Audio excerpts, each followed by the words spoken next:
Start with a flat and neat braid down so your wig can be on nice and flat and natural looking.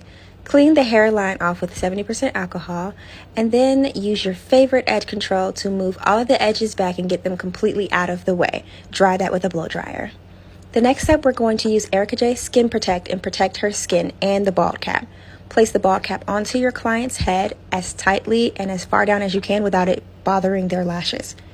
Sew the bald cap down to the client's braids. That keeps it in place. Spray got2b glue across the hairline. got2b glue is actually hairspray. It's not glue at all, so her edges are going to be just fine. And we're spraying that and we're moving it around with our finger. Don't just spray it all crazy. Make sure you spray it neatly and guide it with your finger.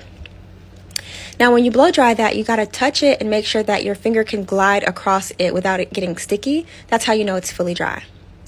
Use cuticle scissors to cut the excess bald cap off.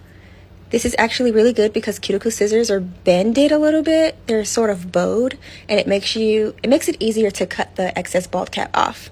So make sure you get as much of it off as possible. And if you finish cutting and there's still some you want to get off, you can use tweezers, and you're just going to peel it back just a teeny bit and then use your scissors to cut off all of that excess bald cap. It's very necessary if you want it to look like a bald head.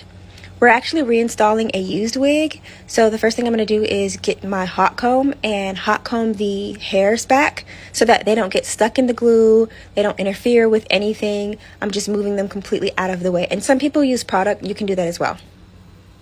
Now you see me spreading one thin layer of 𝐏𝐿𝐴 Hold Me Down adhesive. This is for the bald cap.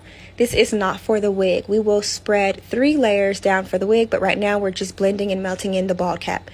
And then you're going to use some makeup after it turns clear, after the glue turns clear. Use makeup to blend that bald cap into the client's skin. It doesn't have to be the exact complexion of the client's skin, but as close as possible. And like for part 2, so we can learn how to do edges.